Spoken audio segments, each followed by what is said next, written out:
Today we're going to continue observing our caterpillars, and we are going to be looking especially at page 9 of our science notebooks. On this page you're going to see the caterpillar drawn out, and we're going to talk about each of the body parts of the caterpillar. Okay, so we're going to start with the head. Here's the head right here. It's pointing, so I'm just going to write the letters. It's H, E, A, D. Parents, you can stop the video so the kids can do this in their notebook themselves. So the caterpillar's head, it's covered by a dark, shiny capsule that has 12 small eyes on it, 6 on each side. Here you can see some of those dots right there. A caterpillar has something that is called simple eyes, and that means that they can only distinguish between light and dark. Now, when we learn about butterflies later, they actually have excellent eyesight, but a caterpillar does not, and it's very hard to see them. Okay, so I'm going to come up here now and I'm going to write simple eyes, and that's 2 words, S-I-M-P-L-E. That's how you spell simple, and then eyes, E-Y-E-S. Again, I'm going to put on here that they have 12 of them. Again, but they can't see very well. They really can only distinguish between the light and the darkness, okay?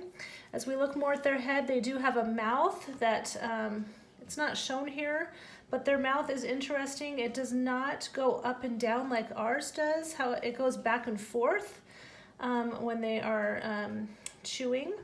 So as we look at the caterpillars, they do a lot of things going back and forth, and you can really see that as we're just observing.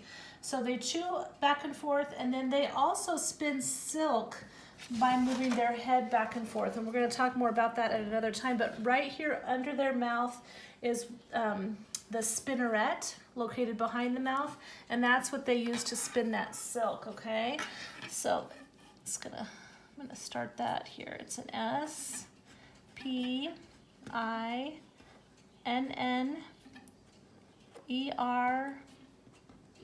spinneret. Okay, so they're going sideways back and forth. All right, behind the head, the caterpillar's body is divided into 13 segments. At the front, those first 3 segments, you will see on each side 3 legs, so that's 3 on this side and 3 on the other. These are their true legs, okay? These legs will become the butterfly's long, slender legs after the metamorphosis, okay? So these are called true legs.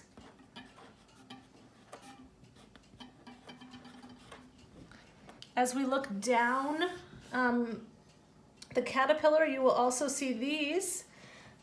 These are called fake legs, false legs, also called pro legs, okay? So I'm going to put that here. Again, you can pause the video, P-R-O-L-E-G-S.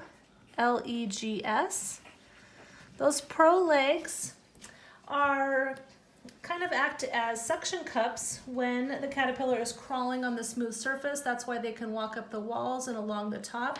They are walking on those pro legs right there, okay? As we go up here to the top, these things that are dark, they are the bristles, okay? B-R-I-S-T-L-E-S,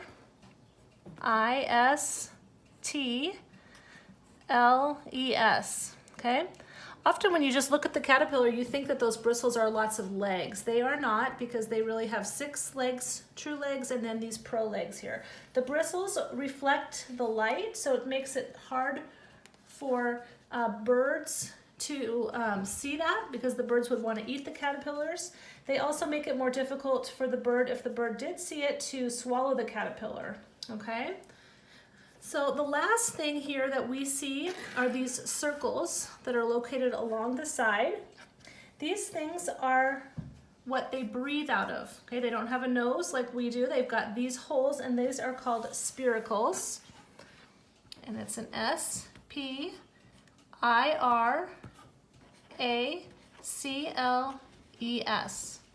Okay, so we've got spiracles. This allows them to breathe, and it's very hard to see them. They will appear as light-colored rings with dark centers, okay? So I'm going to show you some pictures, and you can also see if you can find these things on the pictures of the caterpillars I show you.